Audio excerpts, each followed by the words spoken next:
लोगों को अपने ज़िंदगी में जीवन यापन करने के लिए पैसे की आवश्यकता होती है और वो अपने जीवन में काम के तलाश में रहते हैं और विभिन्न संस्थाओं में काम करते हैं, जिससे वो पैसे कमाकर अपना जीवन यापन कर सके। इसी को नज़र में रखते हुए आज हम मौजूद है जानी मानी कंपनी HEC में, जो बहुत बड़ी हस्ती है और ये कंपनी बहुत अच्छा कार्य के लिए जानी जाती है। यहाँ कुछ सूत्रों से पता चला है कि 2 साल का पेमेंट रोककर यहाँ के कर्मचारियों को 3 महीने का पेमेंट दिया गया है। तो आइए जानते हैं कि यहाँ काम करने वाले कर्मचारी किस तरह से अपना जीवन यापन करते हैं और अपनी जीवन शैली को सही तरीके से जीते हैं। तो चलिए डायरेक्ट यहाँ के कर्मचारी से मिलते हैं और उनका राय जानते हैं। तो आइए आज हम HEC के कर्मचारी से डायरेक्ट जुड़ते हैं और बात करते हैं कि 2 साल का पेमेंट रोका, इन्हें 3 महीने का पेमेंट दिया गया, तो ये किस तरह से अपना जीवन यापन कर रहे थे। देखिए, पिछले 30 महीने 29 महीने से हम लोग को वेतन नहीं मिला है और आर्थिक तंगी का जो हम लोग दंश झेले हैं, हमारा पूरा परिवार झेला है, इसको हम शब्दों में व्यक्त नहीं कर पाएंगे। हर चीज़, छोटी छोटी ज़रूरतों के लिए हमारे बच्चे अब अपने आप को अभावग्रस्त महसूस किए हैं। बच्चा का स्कूल फ़ी हो, यूनिफॉर्म हो, लंच बॉक्स हो, बहुत सारी दिक्कत हैं। पारिवारिक और सामाजिक परिवेश में भी हम लोग रिश्तेदारी में किसी के यहाँ इन्विटेशन में नहीं जा पाते थे, शादी विवाह में निमंत्रण देने के लिए पैसा नहीं था। और अभी जो 3 महीना का वेतन मिला है, ये हमारे लिए आफत हो गया। सुबह पगार हुआ और शाम से उधार शुरू हो गया।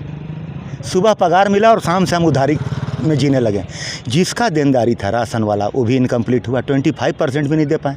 30 महीना जिसके पास हम खाए हैं 3 महीना का वेतन, ऊपर से हम ठेका मजदूर, सबके सर पर CPF लोन है। हमें 9,000 8,000 मासिक वेतन मिलता है कट कुट करके। तो 3 महीना का कितना मिला? किसी साथी को 25,000, किसी को 30,000, किसी को 28,000। और इसमें हम एक बच्चे का जो भी हमारा किताब का खर्च है, वो भी हम नहीं पूरा कर पाएंगे। और हमारे लिए बहुत दिन प्रतिदिन हमारी समस्या और जटिल होती जा रही है। और ये 3 महीना में हमारा जीवन और नर्क हो गया। जो सहानुभूति हमको समाज से मिल रहा था, वो भी चला गया। ना हम उसको पैसा दे पाए, ना दूध वाला का पैसा दे पा रहे हैं, ना ट्यूशन फ़ी दे पा रहे हैं, ना राशन वाला को दे पा रहे हैं। हम इस चीज़ को व्यक्त करने में असमर्थ है। बहुत तो यहाँ आपको वेतन नहीं मिल रहा, तो इससे आपके बच्चे लोग के पढ़ाई में भी किसी तरह की परेशानी होती है या नहीं होती है? परेशानी होता है। बस से उतार दिया जाता है, बस फी नहीं देने पर। स्कूल में खड़ा कर दिया जाता है। सब बच्चे HEC परिसर में नहीं ना पढ़ रहे हैं। सबका बच्चा क्लास 1 और 2 में नहीं है, किसी का बच्चा हायर एजुकेशन में है। ज़रा बताइए, तो जो लड़का BCA MCA कर रहा है, उसको क्लास में हुड कर दिया जाए फ़ी के लिए, उसको कैसा लगेगा? बच्चा लोग सुसाइड कर लेगा। इतना मेंटली प्रेशर में आ जाता है। हम लोग नहीं झेल लेते हैं। 50 बच्चे का बीच में उसको stand up on the bench, why you have not submitted your school fee, उसके पास जवाब नहीं है। HEC परिसर में आप जान रहे हैं कि हाँ, HEC का पैसा नहीं मिला है। बाकी कॉलेजेस में बहुत दिक्कत है भाई, बहुत दिक्कत है। हम लोग का बच्चा जो है ना, खिलने से पहले मुरझा रहा है। अच्छा, तो आप लोग अपने बच्चों लोग के स्कूल में फ़ी तो जमा करते हैं। जैसे त्यौहार भी, अभी होली बीती है, अभी और ईद आने वाली है, रामनवमी आने वाली है, त्यौहार आते जाते रहती है। तो ये त्यौहार में आप किस तरह से त्यौहार हम लोग मनाते हैं कि भगवान करे कि लीप ईयर में त्यौहार आए। 5 साल में एक बार त्यौहार आए। त्यौहार का नाम सुन के हम लोग का रूह कांप जाता है। हम लोग एकदम हेट करते हैं त्यौहार को, किसी पर्व को नहीं लाइक करते हैं। पैसा रहेगा तब ना त्यौहार यार। बच्चा बुतरू पर घर परिवार समाज हर जगह से हम लोग मोरल लेस हो गए हैं। इसलिए हम लोग अवॉइड करते हैं किसी पर्व त्यौहार को। हमारे पास पैसा नहीं है दाल रोटी के लिए, हम बच्चा को कपड़ा कहाँ से खरीदेंगे, कहाँ से रंग खरीदेंगे, कहाँ से सेवई खरीदेंगे? 5 साल में एक बार आए त्यौहार। HEC 2 साल का पेमेंट रोककर 3 महीने का पेमेंट दी, इससे आप अपना जीवन यापन किस तरह से किया और आपको किस किस तरह की परेशानी का सामना करना पड़ा? अभी HEC 3 महीने का बकाया वेतन दी और उससे क्या हो जाने को है। जो जिसका बकाया 3 साल हो और 3 महीने का वेतन मिले, तो आप समझ सकते हैं कि मैंने कैसे इन लोग का अभी तक चलते आया, कितना दिक्कत में आया। और तो ये 3 महीने का, हम लोग सबसे लोअर कास्ट हैं यहाँ के, सबसे दबका मैंने मजदूर, सप्लाई कर्मी जिसको कहते हैं, ठेका श्रमिक जिसको कहते हैं। तो हम लोग को पैसा भी, वेतन भी कम है। 20,000 रुपया है, उसमें सब लोन तोन लिए हुए है, तो काट छट के कितना हम अपना बता रहे हैं 20 से 21,000 रुपया है 3 मंथ का। अब आप ही बताइए कि 3 मंथ का 21,000 रुपया में किसको दीजिए कि ना दीजिए। पूरे घर को चलाना है, बाल बच्चा को देखना है, पूरे बाज़ार बचा हुआ है। तो आप समझ सकते हैं कि मैंने 20,000 रुपया में 3 महीने का कैसे। अगर वही प्रबंधन होशियार रहता, तेज दरा रहता, तेज है तभी तो आया है एचईसी चलाने। तो अगर तेज दरा रहता तो वो आंकड़ा निकालता कि ऊपर वाले का कितना रेशियो है, मिडिल का कितना रेशियो, और सबसे दबका जो कि यही 5 महीने में देख लीजिए ना, रंग रूप पर जितना है यहाँ का सब चेंज हो गया। मैंने लगने लगा कि हाँ एचईसी है।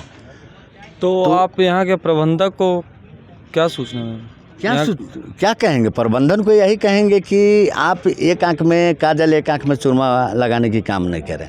सबसे निचला दबका जब हम लोग आदमी हैं और काम भी दिख रहा है और दिखा भी आज तक 25 बरस 30 बरस हो गया, आज आदमी मर रहे हैं, हम लोग का मेडिकल नहीं है, इसका दोषी जिम्मेवार कौन है? हैं? आज एक वेंटिलेटर पे है, एक रिम्स में भर्ती है, एक आज मौत हो गया HMBP 02 से, तो उस इलाज के अभाव में। तो आज पैसा नहीं है खाने पीने के लिए, तो और मेडिकल जहाँ भी जाइए कि सिर्फ और सिर्फ पैसा है। मोदी जी का नारा है 85% छूटे, कहाँ जाइएगा लाइन लगाने, कहाँ दवाई मिल रहा है? 85% लाइन लगाइए तब तक यहाँ पेशेंट दम तोड़ देगा। स्कीम तो है लेकिन दिक्कत है। तो दिक्कत है तो 3 महीना में आप बताइए कि हम क्या करें क्या ना करें। 20,000 रुपया में हम अपने ऊपर एग्जाम्पल देते हैं, 20,000 रुपया हम क्या करें हैं? बकाया तो सबका मैंने बहुत है, और इस 20,000 में क्या होगा? तो इनको प्रबंधन को यही सलाह देना चाहते हैं कि अगर हम लोग को देना ही था तो 1 महीना बढ़ा देते, 15 दिन जो बकाया था वही बढ़ा देते। आपको जो सकान था है, सकान पैसा आया था, ये चाहते तो दे सकते हैं। छोड़ दीजिए हम लोग को पैसा 15 दिन 1 महीना, जो मेडिकल है मेन हम लोग को मैंने चिकित्सा सुविधा उसको लागू कर देते। तो वो भी नहीं, हाथ पे हाथ धरे बैठे हुए हैं। 5 महीने इधर भी कटवा लिए हम लोग से, बोले थे कि महीने महीने ESI देंगे, पेमेंट देंगे, पेमेंट स्लिप देंगे, कुछ नहीं, 0/0। पंचिंग पर भी बोल रही है पंचिंग हम लोग का 2 तरफा खेल होता है यहाँ गेट में। हम लोग से सप्लाई कर्मी से पंच कराया जाता है, कोई एम्प्लॉय अधिकारी से पंच नहीं कराया जाता है। तो ऐसा क्यों 2 तरफा काम क्यों? जबकि एचईसी को सजाने वाला, बनाने वाला, करने वाला, कटने वाला, नीचे से ऊपर क्रेन चलाने से लेकर के यहाँ लैटरिन में बत्ती मारने तक में टोटल सप्लाई कर्मी आप पता कर लीजिएगा, समझे? और वही आज के डेट में दिक्कत में है। तो प्रबंधन आया है एचईसी को चलाने, हम लोग फुल सपोर्ट करते हैं। यही 5 महीना में दिख गया, पूरा ट्रैक पूरा क्लियरेंस हुआ, पूरा झूड़ झाड़ क्लियरेंस हुआ। मैंने क्या काम नहीं हुआ? जो फार्नेस नहीं चल रहा था फार्नेस चालू हुआ है। लेकिन एक तरफा काम मत कीजिए, हम लोग के बारे में सोचिए। सबसे पहले मेडिकल हम लोग का जो सुविधा है उसको अविलंब लागू कीजिए, और नहीं तो किसी दिन ऐसा आएगा कि कोई आदमी मरेगा और डेड बॉडी ले आकर के यहाँ मुख्यालय पे आदमी रख देगा। सर, एचईसी की ऐसी स्थिति को लेकर केंद्र सरकार और राज्य सरकार, एचईसी प्रबंधन को आप क्या बोलेंगे? देखिए, PSU है, ये इसकी पूर्ण जिम्मेवारी चलाने का केंद्र सरकार की है। राज्य सरकार तो इसको ज़मीन दिए हुए है ना, ये राज्य सरकार का है नहीं, ये है आपका केंद्र सरकार, भारत सरकार का। भारत सरकार का ही इरादा साफ नहीं है। जब से ये वर्तमान सरकार आई हुई है 10 सालों से एचईसी लड़खड़ाते चला गया। आज अभी आपने सुना कि वेतन नहीं है, 3 महीने का जो वेतन छपने का हल्ला हुआ है, ये 22 महीना पुराना पेमेंट है।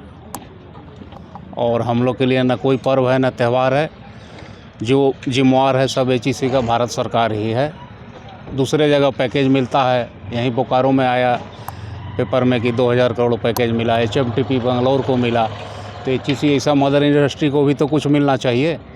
यहाँ के सांसद जो प्रतिनिधि हैं वो भी सरकार के नुमाइंदे हैं, उनसे हम कहना चाहेंगे कि इस बात को अपना आगे बढ़ाएं और इसको कुछ मदद दिलाएं, तो एचईसी सुधरेगा। एचईसी के पास तो कुछ नहीं है, न बैंक गारंटी है, न कोई लीजिंग वगैरह ज़मीन वमीन का पैसा संसाधन से कमाने का रास्ता है, सारा बंद किए हुए हैं। यानी फांसी लगा देना हुआ एक तरह से, और टांगे हुए हम लोग को वेंटिलेटर पर। हम लोग के लिए कोई पर्व त्यौहार खुशी नहीं है, सब लोग जो है कि एकदम मायूस हैं आज के समय में, यही हमारा कहना है। एचईसी के कर्मचारियों से बात करने पर उन्होंने अपने आक्रोश भरी शब्दों से यहाँ के प्रबंधक पर सीधे वार करते कहा कि वो एक आंख में काजल और एक आंख में सुरमा लगाने का काम करते हैं और हमें सही समय पर वेतन नहीं देते हैं। फिलहाल न्यूज़ अलर्ट के लिए इतना ही।